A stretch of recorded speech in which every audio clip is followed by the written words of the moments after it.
Muy buenas a todos, ¿qué tal estáis? Bienvenidos. Bienvenidos una vez más a Voces de Bronce y Hierro. El mundo de Tartesos es uno de los elementos culturales más importantes y más conocidos del mundo peninsular. De un tiempo a esta parte, gracias a los descubrimientos de Casas del Turuñuelo y toda la revisión historiográfica que se está haciendo del concepto tarteso, lo cierto es que cada vez oímos hablar más de él. Y en este programa vamos a tratar un artículo sobre el mundo funerario de los grandes reyes o príncipes de la aristocracia tartésica en la región del Valle del Guadalquivir. Estos monumentos funerarios se conocen desde muy antiguo. Unos de los que más importantes vamos a tratar en el artículo son los de la necrópolis de La Joya, en Huelva, una necrópolis muy famosa porque estaba en riesgo de ser destruida, aunque ya fue excavada en los años 40, pero corría el riesgo de ser destruida por la ampliación inmobiliaria que quieren hacer en Huelva.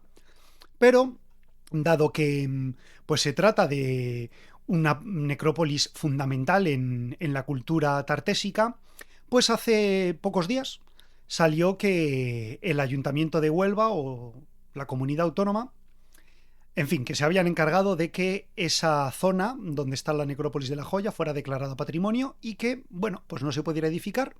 Y esto es un camino a que se pueda musealizar en un futuro, esperemos que cercano.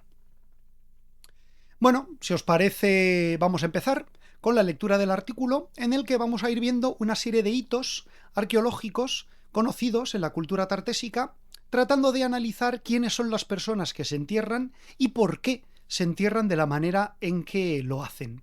Elementos que tienen mucha relación con el estudio de cómo la cultura indígena y la cultura fenicia se van a fusionar en el concepto cultural que nosotros ahora entendemos como tartesos. El artículo se titula Mujeres y hombres de prestigio en los tiempos de Argantonio. Está realizado por la profesora María Belén de Amos de la Universidad de Sevilla, arqueóloga experta en religión, en mundo funerario y en iconografía. Como resumen del trabajo, nos dice que en este trabajo se analiza la problemática historiográfica y arqueológica de las tumbas tartésicas, consideradas principescas por los exclusivos depósitos fúnebres que contienen. Se fechan aproximadamente a lo largo del siglo VII a.C. y evidencian la adopción por parte de la aristocracia local de una ideología funeraria y una imagen del poder de modelo oriental que prosperó en distintas sociedades del Mediterráneo arcaico. El primer apartado del artículo se titula Introducción problemática de la arqueología funeraria tartésica. A propósito del título, que menciona al rey Argantonio, este rey mítico, que según el mito griego era rey de Tarteso y ofreció a los foceos que abandonaran su ciudad en Asia Menor y que fueran a vivir al Guadalquivir. Los foceos dijeron que no y al final pagó una muralla que, por cierto, no le sirvió de nada porque los persas conquistaron esta polis. Pero bueno, este personaje semimítico que nos podría chocar en un título de un artículo, pues al principio la profesora justifica y nos comenta que la referencia a Argantonio, al margen del debate que pone en entredicho la historicidad del personaje, nos sitúa en el territorio que los griegos de época arcaica conocieron como Tartesos, en la franja atlántica meridional de la península ibérica. En los tiempos más prósperos del comercio mediterráneo en Occidente, que fueron los siglos VII y VI a.C. Las consecuencias que el contacto con otras culturas y los intercambios tuvieron en la economía y en la sociedad local han sido tratadas en múltiples trabajos, siempre tomando como principal fuente de información la arqueología funeraria, por considerar, aunque no sin reparos, que son las necrópolis los escenarios más elocuentes de la estructura social en las comunidades antiguas. No obstante, la investigación e interpretación de este registro plantea problemas que dificultan saber quiénes estaban enterrados realmente en los cementerios que llamamos tartésicos, a qué grupo étnico pertenecían o qué sexo y edad tenían. Se ha ido reuniendo un rico registro empírico sobre las prácticas funerarias de entre los siglos VIII a VI a.C., caracterizadas por la diversidad tanto en los rituales como en las estructuras sepulcrales y en la composición y valor de los equipos fúnebres que contienen. Una abundante producción científica da cuenta de la arqueología funeraria en Tartesos y de cómo han influido en la investigación las distintas corrientes teóricas que han marcado el desarrollo de la arqueología desde los años 70 del siglo XX. Todas ellas se han interesado de un modo u otro por las lecturas étnicas del registro funerario, pero solo en las últimas décadas se han tambaleado los modelos tradicionales anclados en la dualidad indígenas versus fenicios.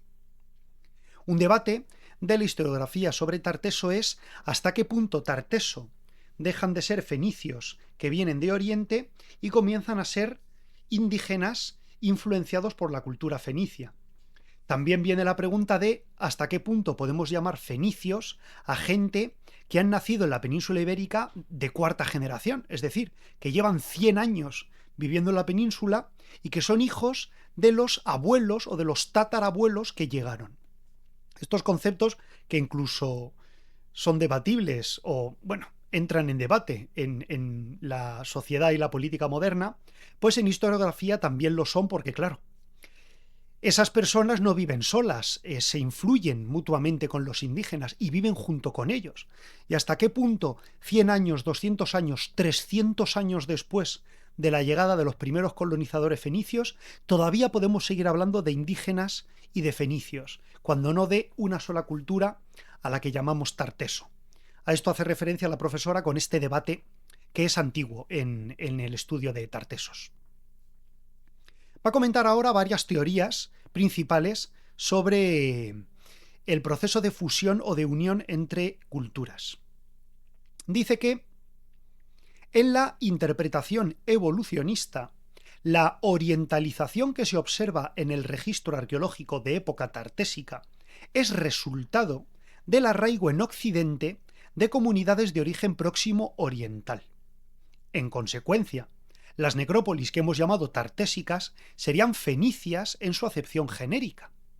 La distinta procedencia de los colonos y su diferente capacidad de adaptación a nuevos entornos y contextos socioculturales explicarían los procesos de variación identitaria que se expresan en las diferencias de prácticas funerarias.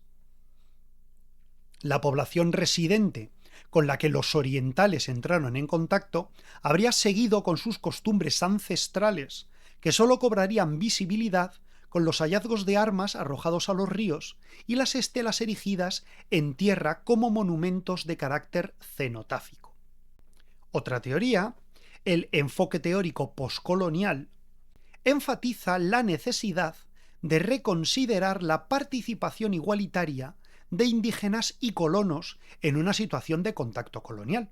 En esos casos de interacción se generan culturas híbridas y múltiples identidades nuevas. Después de una larga etapa de contactos, hay que tener en cuenta que los fenicios llegaron a Tartesos más de 100 años antes de las fechas del siglo VIII que damos a las tumbas tartésicas más antiguas. Algunos grupos serían tan mestizos que diferenciar a unos de otros resulta un empeño infructuoso e innecesario.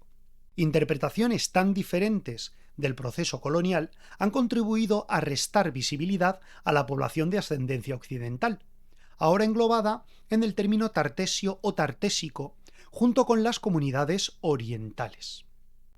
Este planteamiento, reforzado por particulares lecturas de los textos literarios greco-latinos, han tenido inmediata aceptación en la bibliografía especializada, de la que paralelamente ha ido desapareciendo el término orientalizante, tanto en su acepción cronológica como cultural y artística.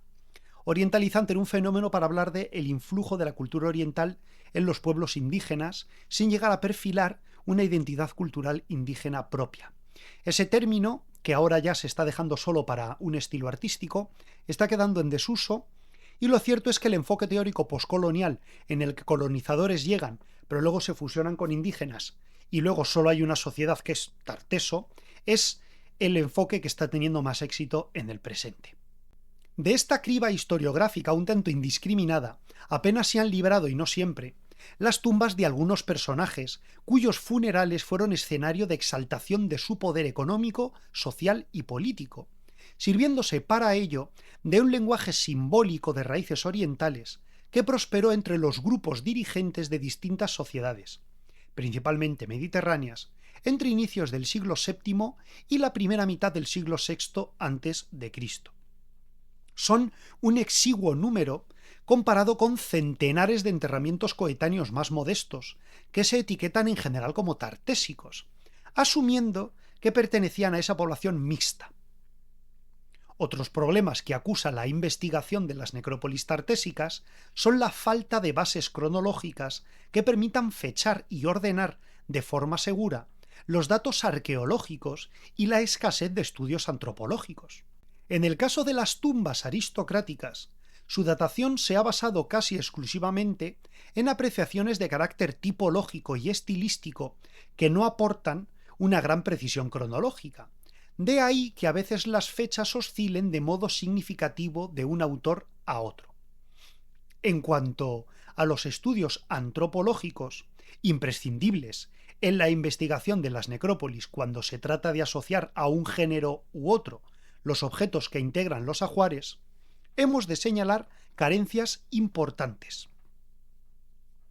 De momento, solo se ha publicado completo el estudio antropológico de las tumbas de la Angorrilla, que comprenden 54 inhumaciones y 12 cremaciones. Este trabajo, junto con otros trabajos de Cerrillo Blanco y la necrópolis de Medellín, en el Guadiana extremeño, han corroborado algunas coincidencias entre ajuar, sexo y edad de los enterrados, que se podrían hacer extensivas a otros contextos funerarios, sin perder de vista que este método comporta riesgos de atribución sexual errónea que solo un buen estudio antropológico puede evitar. Después de esta introducción historiográfica llegamos al segundo apartado del artículo, titulado Escenarios y signos del poder. En la jerárquica sociedad tartésica que percibimos a través de la arqueología funeraria, destacan como sectores privilegiados los grupos connotados como élites o aristocracias, a cuya cabeza se sitúan individuos preeminentes a los que en la historiografía se designa como jefes, príncipes o reyes. Sus tumbas se fechan en su totalidad a lo largo del siglo VII y primeras décadas del VI a.C. Se localizan en los centros de mayor dinamismo económico, en el litoral o en tierras del interior próximas a la costa antigua. Ocupan un lugar destacado en las necrópolis o se levantan aisladas en la periferia de los asentamientos, como referentes paisajísticos y emblemáticos. Individuales o dobles, de cremación o de inhumación, son los sepulcros de una minoría social que convirtió el ámbito funerario en escenario de exhibición de su poder económico, social y político. En un trabajo que ya es un clásico, la profesora Aubet, de triste memoria, falleció hace muy poco, caracterizó a las sociedades tartesias a través de los signos de la iconografía del poder, con los que quisieron representar su ideal de vida, su estatus y su rango. De las 12 sepulturas consideradas principescas por la autora, 9 se localizan en esta región suroccidental que fue el núcleo del territorio tartésico. Ese conjunto, diverso en el ritual de tratamiento del cadáver, le permitió definir los rasgos que distinguen a esas tumbas, que son su visibilidad externa, su estructura y los ajuares que contenían. Además de una buena muestra de piezas de orfebrería, de costosos envases de alabastro para ungüentos, de ánforas para vino y aceite, reúnen otros objetos de carácter exclusivo, indicativos del prestigio y el estatus social privilegiado de los personajes enterrados. Señala la rara presencia de armas en estas tumbas, un dato ilustrativo de cómo cambió la ideología y la imagen del poder respecto a las aristocracias guerreras de las estelas, que en su proyección más meridional tuvieron un desarrollo en parte coetáneo a la cultura tartésica. Nuevos hallazgos han ampliado posteriormente el número de tumbas. En la última obra monográfica sobre el tema, tener en cuenta que este artículo es de 2020, hace referencias a artículos que van a cumplir ya 15 o casi 20 años en algunos casos. Las sepulturas de época tartésica del suroeste andaluz se agrupan en 3 categorías según su forma estructural y la composición del depósito fúnebre. Las más sencillas tienen algunos platos fenicios de engobe rojo y estos son el único signo de distinción. Las tumbas ricas muestran colinas tumulares de dimensiones discretas, con joyas, objetos de marfil y de hueso, cuchillos de hierro y envases que revelan consumo de vino y de perfumes.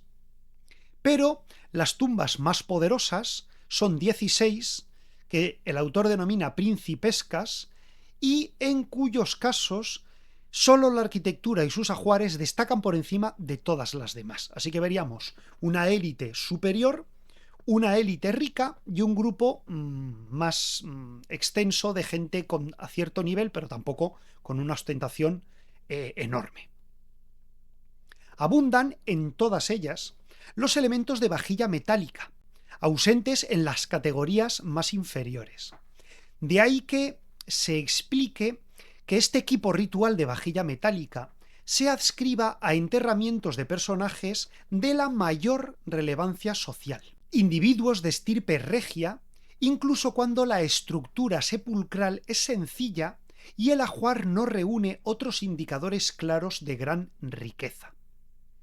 La asociación del conjunto de jarro y jofaina a un individuo de sexo probablemente masculino, determinado mediante estudio antropológico, se sumaría a otros argumentos sobre el carácter de marcador sexual que pudo tener la vajilla de bronce durante la época tartesia.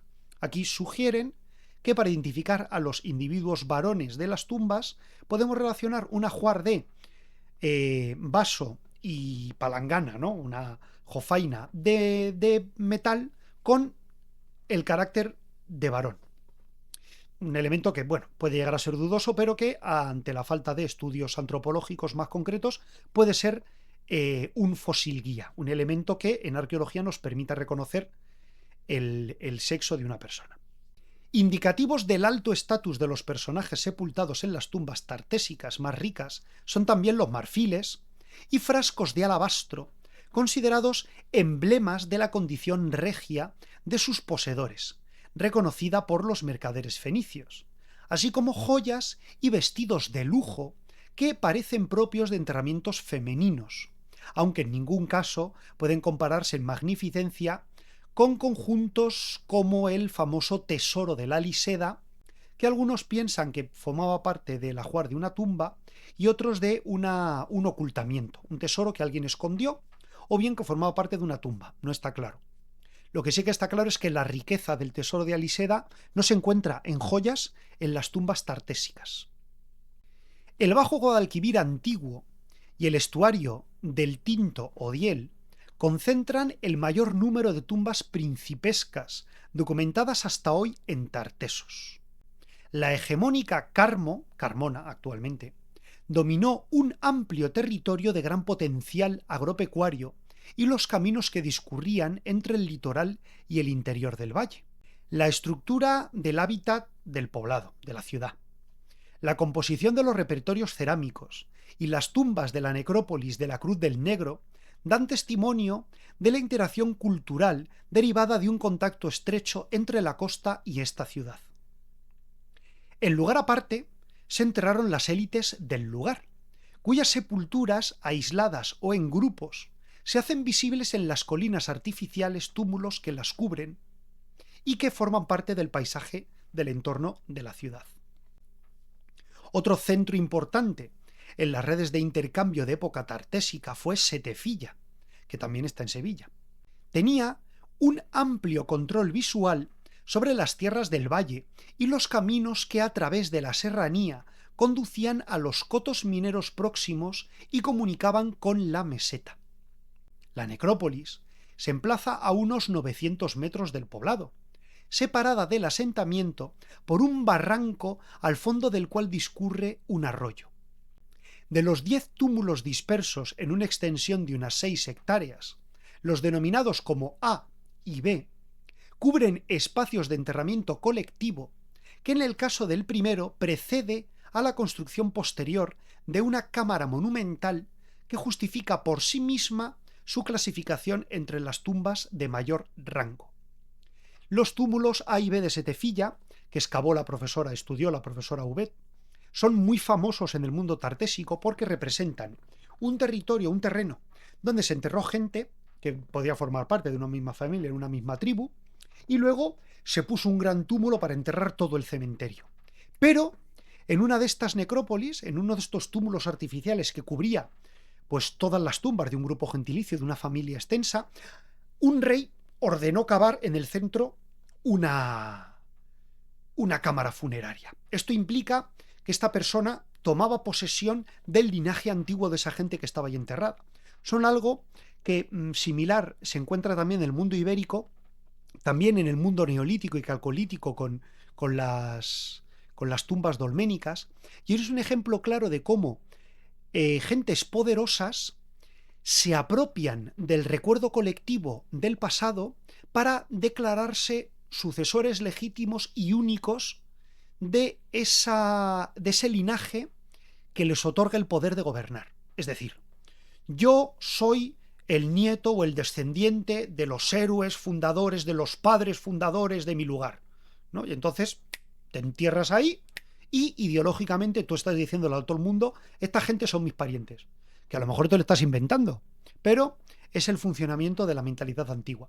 Yo creo que para nuestra mentalidad moderna es un procedimiento, es un tipo de pensamiento que podemos entender, ¿no? Me convierto en heredero de los antepasados para justificar mi poder. En la franja costera, la necrópolis de La Joya, hoy incluida en el núcleo urbano de Huelva, concentra 6 de las 16 tumbas clasificadas en la máxima categoría, fechadas a lo largo del siglo VII a.C., lo que ha llevado a considerar esta necrópolis como el cementerio de la aristocracia local de su época. Para entonces, el siglo VII a.C., año 600, época arcaica griega, el emporio de la antigua Onova se había consolidado como puerto de comercio de los metales que se obtenían de los cotos mineros del Andévalo y centro artesanal en el que concurrían gentes y mercancías llegadas de todo el Mediterráneo. Esta población multiétnica generó distintos sectores de enterramiento, de los que solo el de La Joya, en el que no se excluye que pudieran enterrarse también fenicios nacidos ya en el lugar, se ha excavado en relativa extensión. El sustrato geológico en el que se excavaron las 19 tumbas publicadas no facilitó el trabajo de campo, ni la conservación de los restos óseos. Eso explicaría que la información que tenemos resulte a veces confusa, hasta el punto de no quedar claro si el cadáver fue inhumado o cremado, o si eran tumbas individuales o dobles.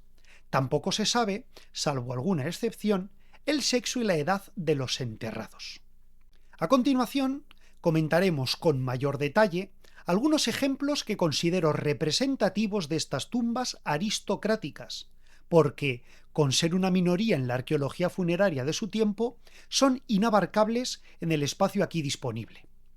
Claro, lo que dice aquí la profesora es que de cada tumba se podría hacer una tesis doctoral, pero bueno. El tercer apartado del artículo se titula Hombres y mujeres de prestigio.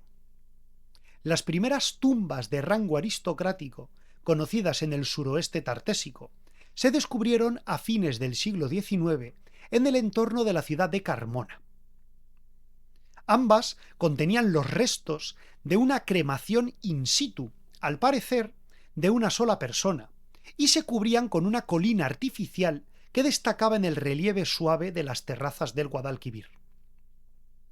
La primera de las tumbas, el túmulo de Alcantarilla, contenía, junto con los restos de la cremación, restos de tejidos, uno grueso, liso, otro ligero plisado y con los bordes calados, identificado como una túnica femenina hecha con tela importada de Oriente. La indumentaria debió completarse con botones, apliques metálicos y trenzas de esparto. El ajuar de esta tumba incluye una exclusiva paleta de ungüentos tallada en marfil, la de mayor tamaño y más rica en su género encontrada aquí, y una especie de punzón del mismo material que podría estar relacionado con la producción textil, una actividad propia de la mujer en el mundo antiguo. A falta de datos antropológicos, la opinión de la experta que lo excavó sobre los restos de tejidos y el posible uso en tareas textiles del punzón llevó a considerar esta tumba como probablemente femenina. El segundo túmulo, el de la Cañada de Ruiz Sánchez, presentaba un cadáver quemado en una fosa de 1,5 metros de profundidad, y sus restos quedaron in situ junto con el ajuar fúnebre, compuesto por un juego de pátera y jarro piriforme de bronce, una barra de hierro y 2 puntas de lanza. La presencia de armas debió dar al arqueólogo que las excavó, Bonsor, la seguridad de que la tumba perteneció a un varón, y como tal lo presentó en la reconstrucción gráfica que ilustraba el enterramiento. Con parecidos argumentos que en el caso de la tumba de Alcantarilla, esta vez reforzado por la presencia de joyas y otros objetos personales de carácter femenino, sugerimos que en el túmulo H de Setefilla podría estar inhumada al menos una mujer. Esta colina tumular, de 20 metros de diámetro y 2,5 de altura, destaca por su mayor tamaño y su posición en el extremo sur de la necrópolis, a cierta distancia de los túmulos más cercanos. El ajuar contenía, además de un soporte y un cuenco hemisférico de bronce, una fusayola y un huso de marfil, una arracada de oro, como las del conjunto de la Aliseda, un colgante de esmalte azul, cuentas de ámbar, un estuche portamuletos y una caja con cantoneras y adornos de hueso, muy parecida a la que en la necrópolis de Bencarrón se utilizó como urna de una cremación posiblemente femenina. En esta región del Guadalquivir inferior, además de sepulturas individuales femeninas y masculinas, también hay tumbas dobles que podrían ser de parejas unidas por vínculos conyugales. Como ya decíamos, el mayor número de tumbas de categoría principesca se descubrió al excavar el Cabezo de la Joya en Huelva durante los años 60 y 70 del siglo pasado. Era la primera vez que se intervenía en un contexto funerario con metodología arqueológica, pero los resultados no correspondieron por completo a las expectativas de la investigación. La naturaleza del terreno complicó el trabajo de campo y el registro de los contextos funerarios, creando lagunas de información en temas tan esenciales como los rasgos antropológicos de la población allí enterrada. En la parte superior de la colina, las tumbas se distribuyen de forma que no parece aleatoria. Todas ellas se disponen a ambos lados de un amplio corredor que conduce hasta la tumba 17, que queda aislada en el extremo norte de esta zona más alta y que podría haber articulado todo su entorno. Se ha supuesto que pudo contener una cámara de madera y estar cubierta y señalada con un túmulo del que nada queda, al modo de los documentados en Setefilla y la región de los Alcores en Sevilla. Es, sin duda, la más rica de las tumbas de época tartésica, pero hemos de lamentar la confusa información que tenemos sobre el ritual de enterramiento. Los materiales que componían el ajuar de esta fastuosa tumba 17, con diferencia, la más rica en cantidad, variedad y cualidad de los hallados hasta hoy en día en cualquier época tartésica, se distribuían en 2 lotes, dejando un espacio entre ambos. En los lados norte y este de la cámara se acumulaban los elementos de la estructura y adornos metálicos de un carro de 2 ruedas. Desperdigados por el suelo, también se encontraron los arneses de los caballos y los pasarriendas, frascos de alabastro para aceites perfumados, una arqueta de marfil, 2 cuchillos de hierro con cachas de marfil y 19 platos o cuencos. Probablemente las piezas más delicadas, como el pequeño cofre, los envases de alabastro y parte de la vajilla de cerámica hecha a torno, porque la demás vajilla se hizo a mano, probablemente a torno por influencia fenicia o adquirido de los fenicios, y a mano porque era la tradición local. Todas estas piezas tan valiosas se alojaron sobre la caja del carro, hecha con madera de nogal. Este último, el único ejemplar de carro completo que se conoce en el ámbito tartésico, representa la máxima expresión de prestigio, de estatus y alto rango de la persona que allí se enterró. La fantasía popular ha visto en la tumba 17 la del mismísimo Argantonio, pero anécdota aparte, lo cierto es que el hallazgo de restos quemados e inhumados podría apuntar a que fuera una sepultura doble, aunque no vemos en el ajuar signos inequívocos que apoyen tal suposición. Si aceptamos el componente masculino del conjunto ritual de bronce y de las armas, tendríamos que concluir que en todas las tumbas principescas de la joya se enterró un varón de alto rango, alguno quizás en compañía. Sin embargo, la condición de tumba doble solo aparece segura en el caso de la tumba 9, y podría ser la más antigua de la necrópolis. En la memoria de la excavación se habla de 2 enterramientos, una cremación y una inhumación. Esto de la cremación y la inhumación es un momento en el que empiezan a convivir 2 costumbres, porque no conocemos el tratamiento de cuerpos en esta zona de la península ibérica antes de la llegada de los fenicios, probablemente se deshacían de ellos, no sabemos. Y los fenicios trajeron la cremación. Así que donde hay cremación e inhumación estamos viendo que se están empezando a solapar 2 costumbres culturales totalmente distintas, la fenicia y la indígena. Es el momento en el que comenzamos a ver que se fusionan. En la memoria de la excavación hablan de 2 enterramientos, una cremación y una inhumación, y se dice que el personaje inhumado coexiste con una cremación in situ colocada a los pies del cadáver. Del individuo inhumado, probablemente un adulto joven, se señala que yacía sobre un escudo de bronce, que resultó al final ser una vasija abierta con asas, pero que es única en su género, probablemente de importación oriental. Con los restos de la cremación se hallaron un torques de bronce y un collar con colgantes de oro. También, a la altura de la cintura, un broche de cinturón con algunos hilos de tela de lino adheridos.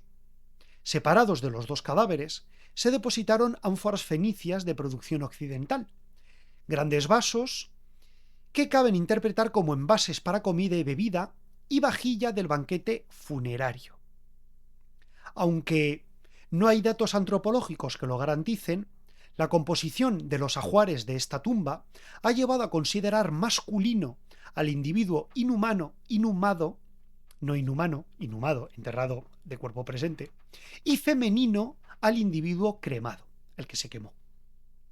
Sobre la interpretación de la vajilla ritual de bronce como equipo masculino, ya lo hemos tratado, lo hemos dicho al principio. Vajilla de bronce, varón.